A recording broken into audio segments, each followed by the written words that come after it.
Welcome to the Sharing the Faith podcast, where every other week we explore the beauty and power of faith in Jesus Christ, the light of the world. Now here is your host, Dr. Tom Neal. Well, hello everyone. This is Dr. Tom Neal with another edition of Sharing the Faith. Thank you so much for joining us for this podcast, which is a production of the Diocese of Pensacola-Tallahassee. And I am really grateful today to welcome a dear coworker, colleague, and friend. And her name, ready, is Maria Aida. Don't move. Maria Aida Martínez Cuevas de Bone. ¿Es verdad? Excelente. Muy bien. That's good. That's as much Spanish as I will speak today. But Aida will be answering in Spanish, won't you? All the questions I ask. Sí, claro. Perfecto. Well, it's a pleasure to be here today with Aida, who is the director of Advocacy and Justice for the Diocese of Pensacola-Tallahassee.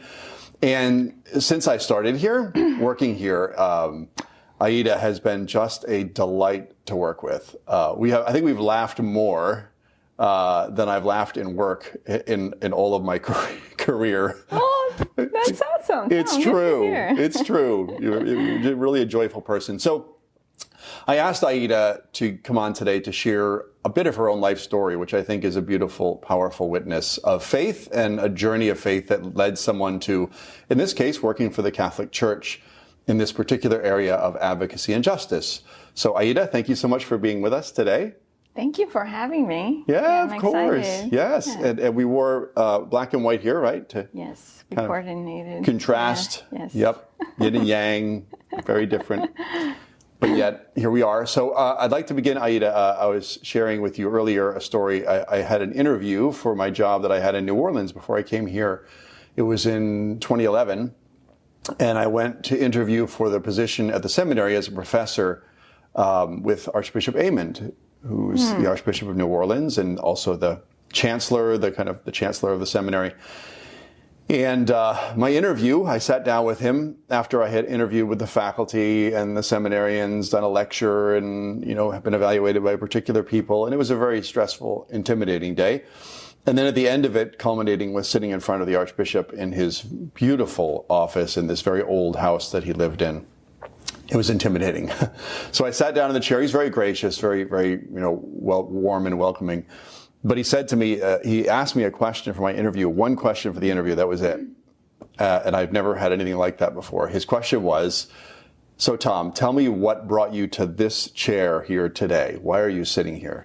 Tell me that story. And I thought that was a great question. Wow. Yeah. How deep. It was deep. Yes. So I'm thinking, where do I begin? Do I begin at the beginning of my life or, So I did. I kind of started to tell the story. And it actually, by telling it, gave me even a fresh perspective on my own life journey, kind of looking back.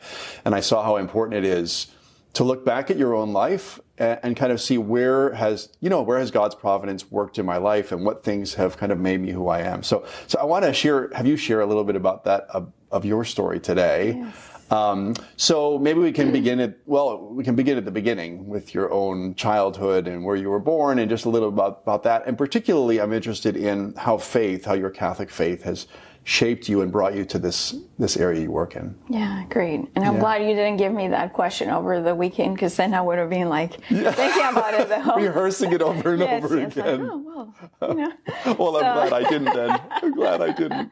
Yeah. Well, I do. I grew up in Mexico in a little village called Chavarria, and faith was at the very center of my life. My grandma helped to build the church in our parish, and her house was perfectly positioned right in front of the Eucharist, the altar. So in the evening she would spend her evenings just looking into the Eucharist. And everything else, just revolved around our faith. And I have shared this with you, all the kids do their first communion the same day every year, May 15th. And, the schools shut down. It's all about faith that day. All the kids come together. You know, we all come and, you know, take the Eucharist for the first time. And then there's 1,000, well, maybe less, but all these gatherings at different people's homes where, you know, you are invited to go from home to home to celebrate. So I have so many beautiful stories of just my faith being at the center of everyday life. Yes. You know, like rosaries in people's homes and food and everything. You know, Christmas is all about Jesus, the birth of Jesus, you know, and that's all we can think of, and community. So I'm so lucky that I was able to kind of get that perspective of faith, you know, that the fact that God is centered around everything, and community, the importance of community. So many great memories about how my family and my community helped to kind of center life. Yes. Yeah. And so obviously faith was very much part of your own life and your friends' lives and your neighbors and just kind of a larger world. So when did you move from Mexico to the United States? I moved when I was 12. Yeah. So wow, that's a pretty tender age to move. Yeah. So what was that? I mean, going from an environment that's deeply Catholic to an environment that obviously is different. I think, where did you move to? Los Angeles. Los Angeles, that's right. So it was a shock, you know, like there's so many Hispanics in Los Angeles, so, you know, that was there. But just the change in lifestyle, you know, the fact that, you know, all of a sudden you don't have any time for God because, you know, your parents are working 2 jobs, they're working 7 days a week, and, you know, you can go to church, but even that's a journey. You know, you have to take public transportation to go to Mass, and you get there, no one knows you, no one knows your name, and just being like, wow, like there's no community anymore, you know? And that was shocking for me because I'm like, you know, I could like not come to Mass and no one would notice.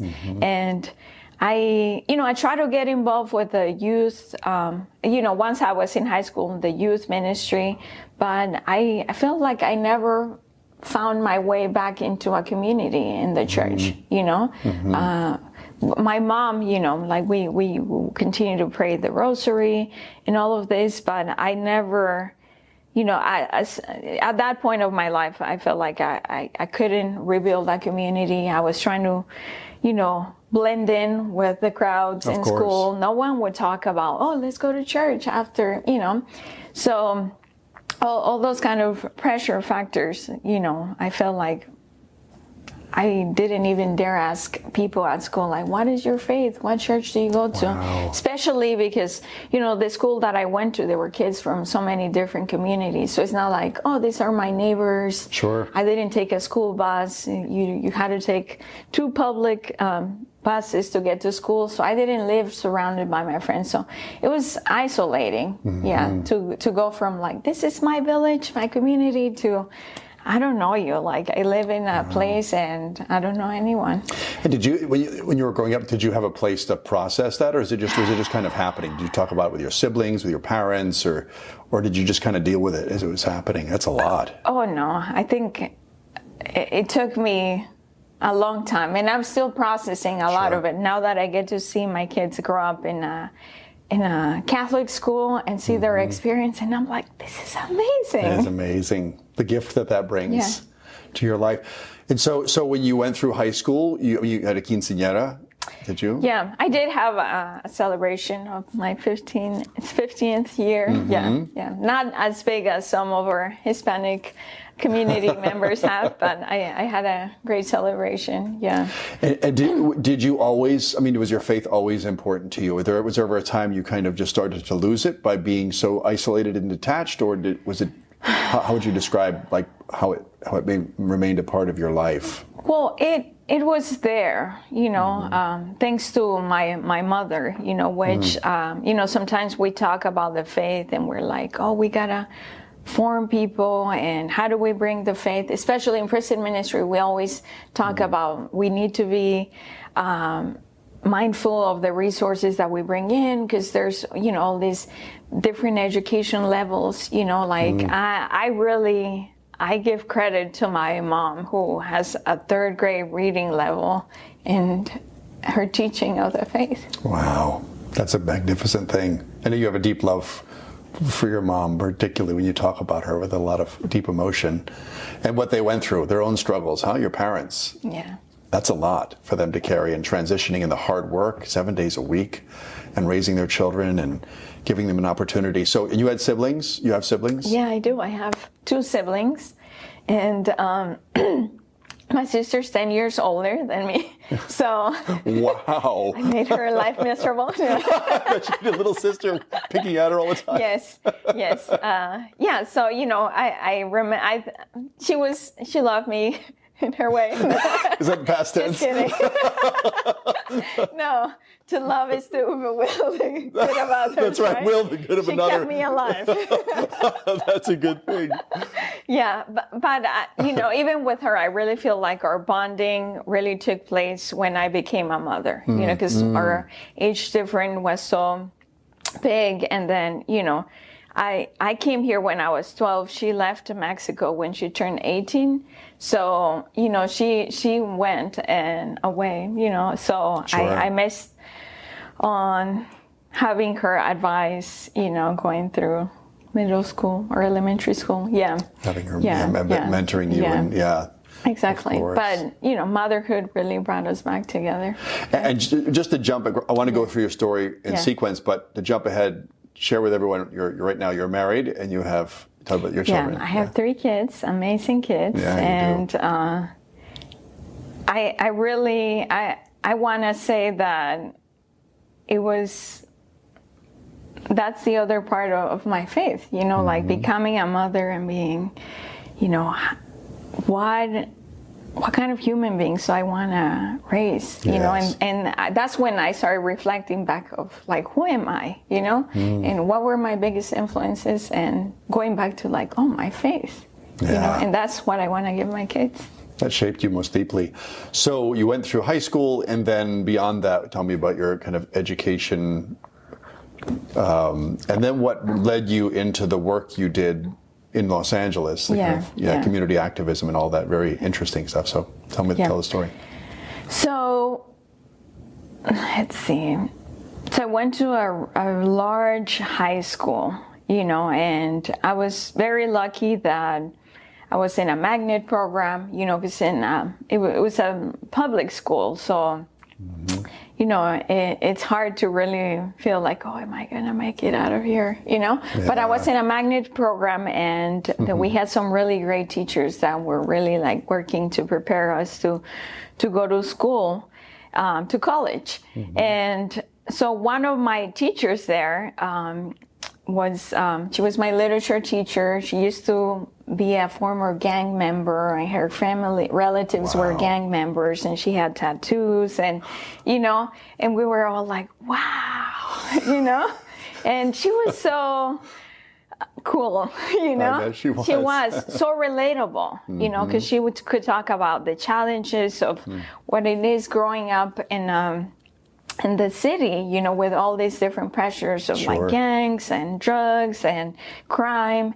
And she made it out, and she went to Mount St. Mary's College, which is an all-women's college founded by the Sisters of St. Joseph of Carondelet. And, she had an effect on me, she kind of made me believe like, I can go to college too, and when you're, first generation, that's a difficult path. Like, what does that even mean? What does it require? So I was really glad to have her as part of, a mentor there to help me through that process. But I went to Mount St. Mary's College, and my mom always wanted me to be a nurse, so I went in there with the intention that I was going to be a nurse. And soon I realized that was not my calling. So tell me about that's really interesting. So tell me about what made you shift from your mom's kind of dream for you, seeing that in you to that. That's Well, I started taking different classes, and I took psychology and sociology, and I was very intrigued mostly on how those classes were helping to understand the way I was feeling, and what I was going through. Sure. And making a sense like, oh, wow. So this is, this is the frustrations that I'm feeling. This is why I'm angry of all the different things that I see in my community, So it helped me make a sense out of that. So, when kids tell me, I don't know what I want to be in college, I'm always like, it's okay, just go in there and take those classes. They're there for a reason to help you learn about, about yourself and, where you're really interested. Because, classes in college are very different from classes in high school, for me anyways. Yes. So a freer environment for thinking, bigger thinking about things. Yeah, exactly. So, I changed my major to sociology with an emphasis in race, class, and gender.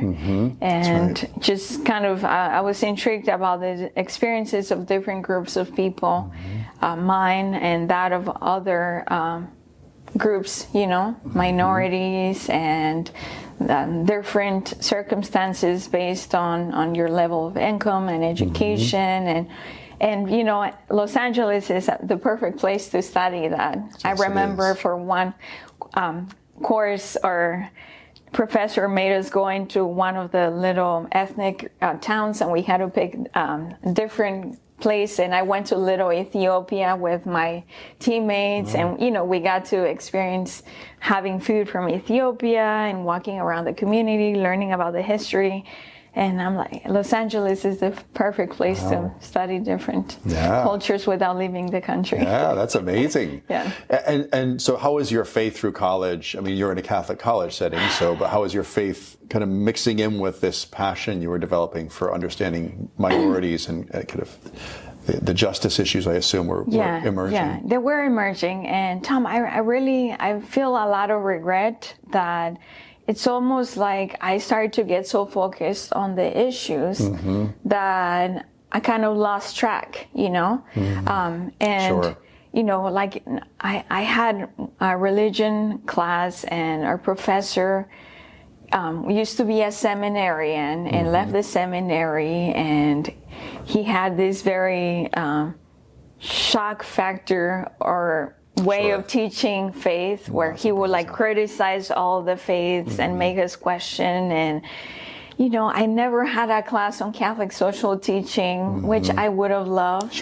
Now that I go back, I'm like, wow, all these things would have made my path so much easier, So I really regret that I didn't get as involved as I could have, because I thought, these other things are happening. I had to do an internship. And also I had like 3 jobs in college. So it's easy to put yourself balancing like, okay, campus ministry classes, I have jobs, all these things. Of course. So I didn't get as involved.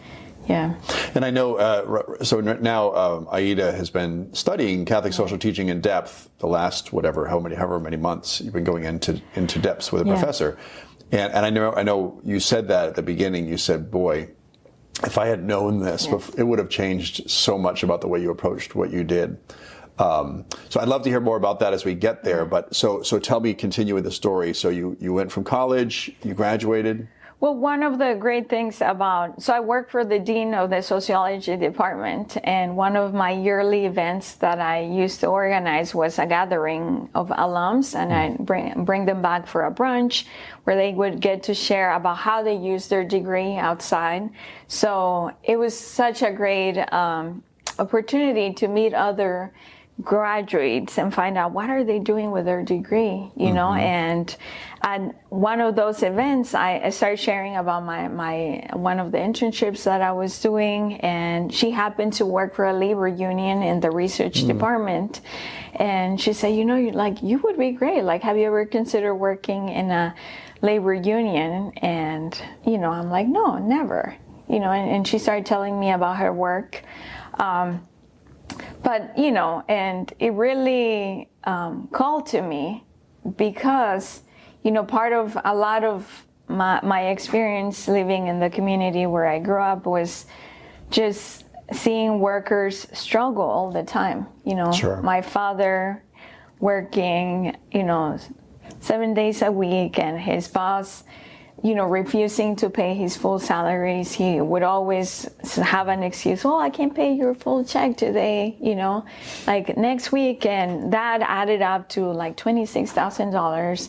And my dad just watching his face of like, he's going to do it, like he respects me. He values my work.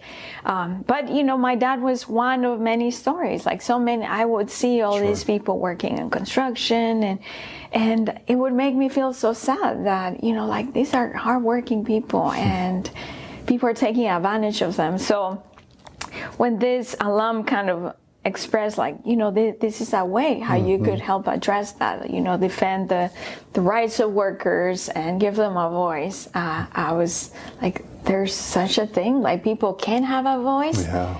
To me, that was incredible. And it was such a great experience to be able to work in a labor union, and many times to be able to work with clergy and people of faith that believed in workers' rights and believed in the dignity of workers.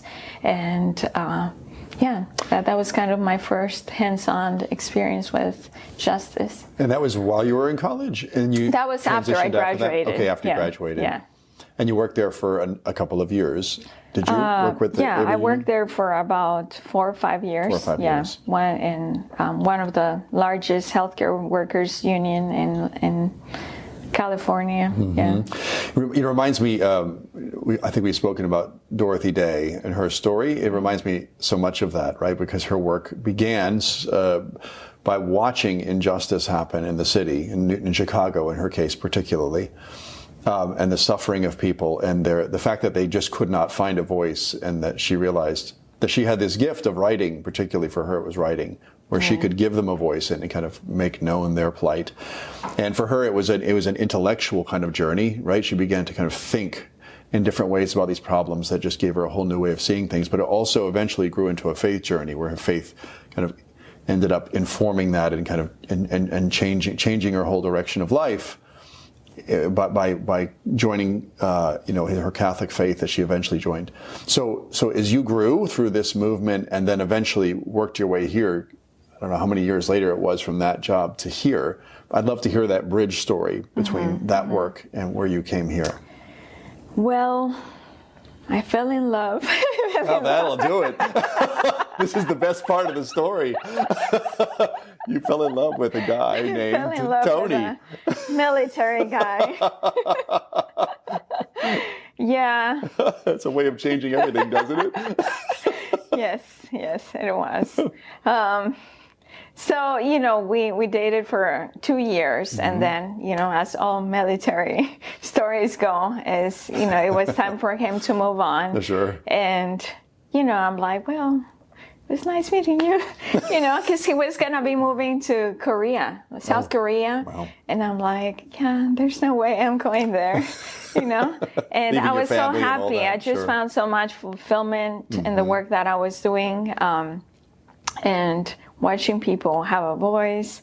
And Tony's not very expressive, so all along in the relationship, I'm like, I'm not even sure if this guy likes me, because he's like very stoic. Yes. So I was like preparing for the worst, and but it didn't happen that way. He actually did propose, and I had to be faced with this question: do you stay or do you go? Can you sing that? Could I stay or could I go? Stay for the after show. Yeah, but it was so difficult, because here I am, the daughter of immigrant parents, and they worked so hard for me to go to college, and they're so proud of me. I have this great job, and I'm changing the world, and I'm doing these great things, and to be able to kind of have that conversation with my parents, like, yeah, I'm going to be moving. And, and for my mom, she always, education had been such an important part of her. Like, she wanted me to be someone who had access to education. Yes. Because her dad, and her family, like, women didn't get to go to school. The guys did. And so for me, she was like, what? You have all these things. Like, why do you want to get married? And, I was 25. I was not that young. But, she felt very conflicted about that, and so there was kind of that sense like, oh, am I disappointing my parents, but, sure. So we did end up moving to Portugal for 2 years. And that was really when I had the time to do a lot of thinking, like, who am I? Like, does my job define me? There has to be something more to Aida, Sure. And here I am, thinking, oh, well, my mom anyway, she was like, you don't need to learn how to cook, you're going to go to college and do all these great things.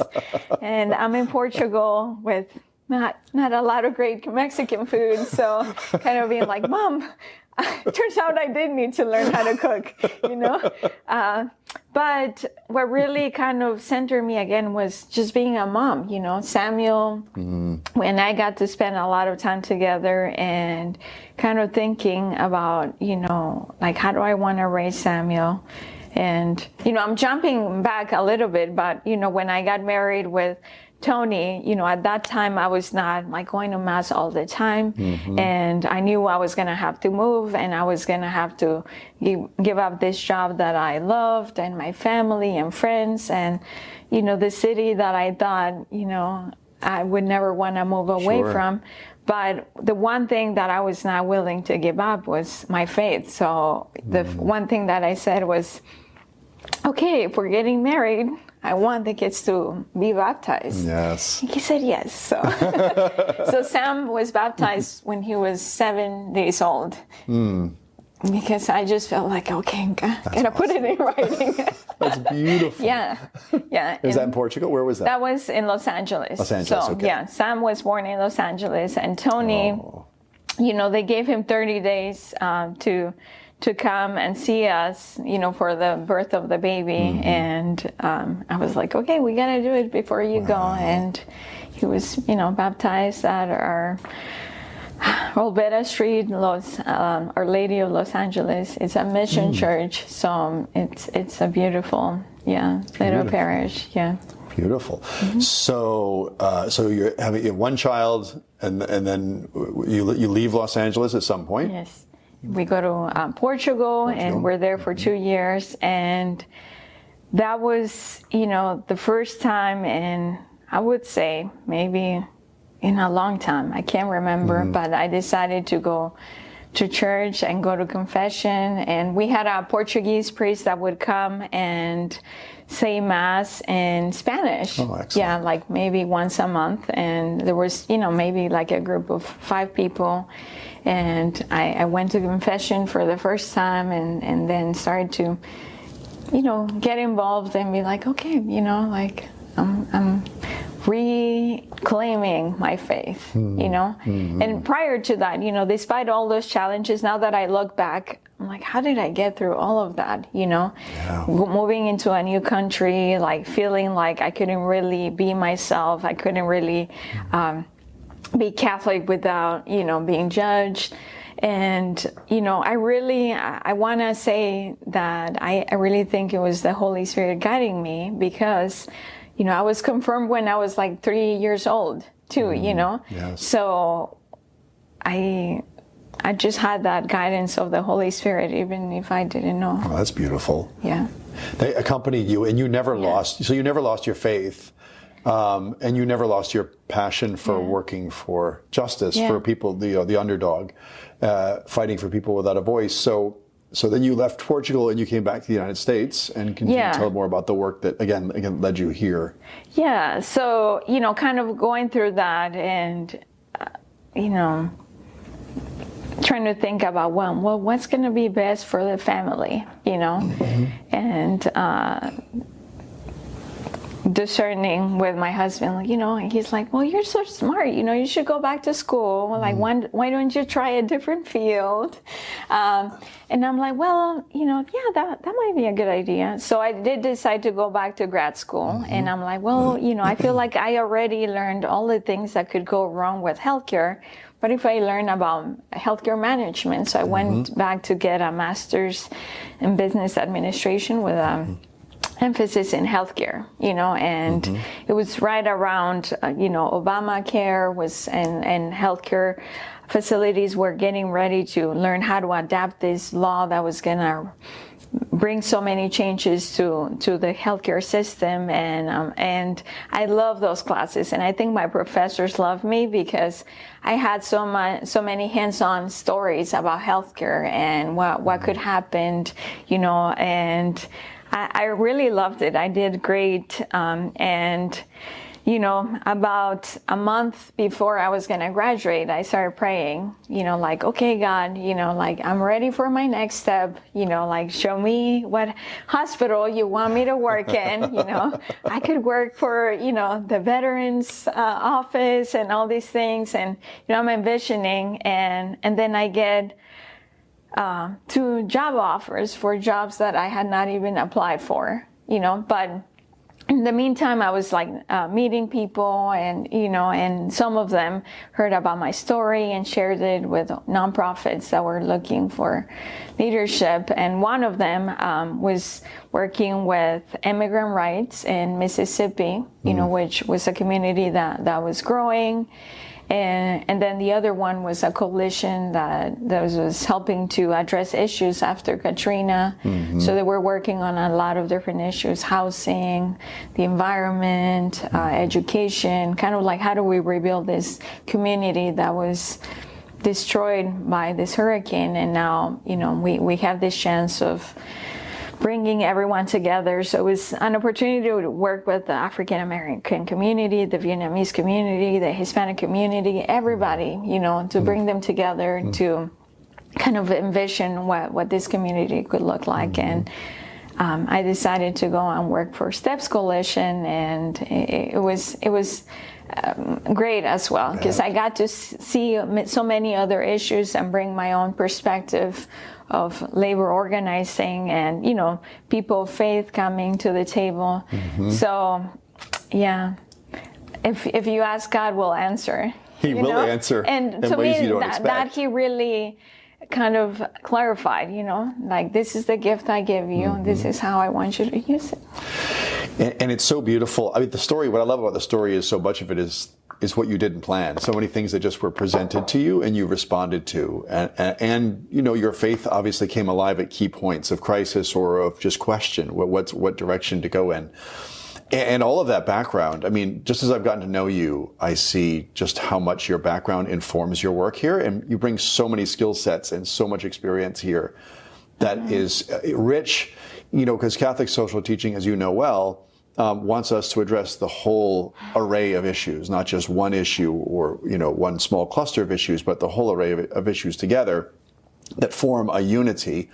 And it's tough to do that, to bring all those together. And I think that's something you really have a passion for. So just the last part of the story, maybe just how did you end up in this job here? Was that presented to you without you asking, or did you pursue it? Yeah, I would say so. So, we had to move to Florida. My husband had to transfer again, and my job in Mississippi, they said, we want to keep you on board, so I was doing like grant writing, development work, program assessing, and kind of evaluating projects at the end and at the beginning. Did they meet their goals? And so they were happy to keep me on board. But when I came here, that's the thing. Every time you pray, and you're like, well, I do miss having contact with people, and the kids started school, and so, I started praying, and there was this opportunity to work with an interfaith organization on justice issues here in Escambia County. Oh. But, I lived like 2 counties away. But I decided to kind of answer that call, to be able to work in an ecumenical organization on justice issues, and we got to work on, youth arrest, addressing that issue, and education and housing as well. And that work kind of led me to get to know the diocese and the impact that our church has on funding organizations that are doing this type of work through the Catholic Campaign for Human Development. The organization that I was working for received a grant, and through that work as well, once I felt like, well, I'm ready for something new. That prayer was answered again. I did, because I felt when I decided to take on that interfaith job, I was really looking to get closer to my faith, because I felt like I want to go to the source of justice, and but there was that fear, because I think working with justice, you get to see that dysfunction in every organization, every, I mean, all of humanity, but kind of like the good and the bad, and I was so afraid to come into this setting and to encounter God in that way and be like, oh, where do I go from here? I was so afraid if to you be find disappointed. The dysfunction here at the heart of where do I go? Church. Yeah. I was so afraid to be disappointed, and I kept praying, and I did the job interview.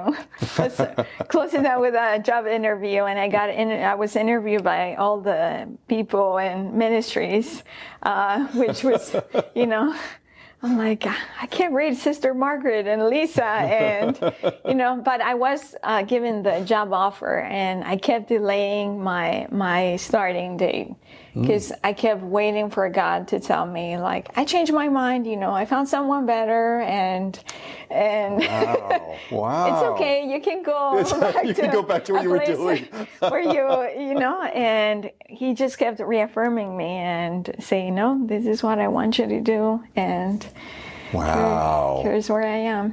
What a beautiful. So this is the first time I've heard this whole story as a single piece. This is so magnificent, and it reflects, anyone who knows you would recognize the story in your personality and the way you approach things, but I didn't know all of that together. So now that you've been working for the church for 3 or 4 years?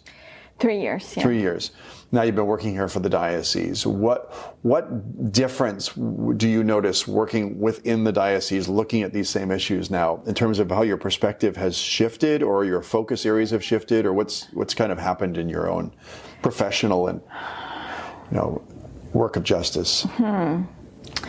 Well, it's been so reaffirming, to be able to come here and I remember when I first met with you, and you asked me, how I thought I could grow, or what was holding me back. And I said, I'm always so afraid that I'm going to say the wrong thing, about Catholic social teaching. Sure. And, as I learned as I had the opportunity to study, all these documents on the Catholic social doctrine, and be like, wow, the church has so much direction on all these social justice issues, on immigration, on the dignity of life, on how do we address those that are in prison and those on death row, and how can we give a voice to the poor? This whole work with the Catholic Campaign for Human Development is about giving the poor a voice. And it's been so great to be like, yes, this was the call that I was following all along. And I love to see the global vision of our work and our footprint as a church, that well, I do get to work on issues that are affecting us here in our counties, in the state, but also what is happening, what are the big picture things that we need to address as a nation and at the world level. So it's been great, never a boring day, and I love the opportunity to work with Catholics that have been called to this work, and maybe called to work on different issues, but recognize that we are one body and that all of our work is united and the Lord and the Eucharist. That's a beautiful testimony. That's a beautiful testimony in terms of just how our Catholic faith views the relationship between the work of justice and the heart of our faith, which is the Eucharist. And I think also of Bishop Bill. I mean, Bishop Bill obviously has a heart for this. I mean, this is him. I mean, this work that you do. I remember one time when you and I met with him, and we asked him, what's your priority? And all these issues here, what's your priority? Now, obviously, he has a broad vision of priorities, and some of them just by, historical kind of accident, you're forced to focus on in a particular way, like the amendment right now, which you're pouring so much energy into, the abortion amendment. But Bishop Bill mentioned prisons were his priority. And we'll end with this, which is, it's been amazing to watch the unfolding of the laity's sense of passion for prison ministry in this diocese. You've been watching it grow since you've been here, but recently especially, it's been growing, and you're working with Father Dustin and many others. And Bishop says this is his priority. So maybe just as a final thing, looking at your whole life story and how your faith has informed this moment, all your experience, how does that touch your work with prisons? Where does that sit in your sense of, your mission right now? Well, I definitely, I think that the center of my mission is to invite more people to answer that call. If anything that I think has really led my path is that I have been willing to answer calls, even though I didn't feel like I was ready or that was the best thing for me. But what I keep hearing from everybody who's involved in prison ministry is just how they're transformed through that ministry, and some of them, when I ask them, like, why did you get involved? And they say, well, my priest asked me. And I'm like, well, yeah, but that was 20 years ago and he's gone. Like, why do you keep doing it? And it's just the fact that people go in there and they're able to see, wow, Jesus is in prison, and, they get to learn about their faith. So, now these days I really want to encourage people to come and try it, like give the Lord a chance to show you something different, because I never thought, when I talk about prison ministry, I never imagined like, oh, that's what I'm going to do. I'm looking forward to go to a prison, but I love hearing the stories, and I don't get to visit as often as the volunteers do, but just the stories and the miracles that they get to see every day.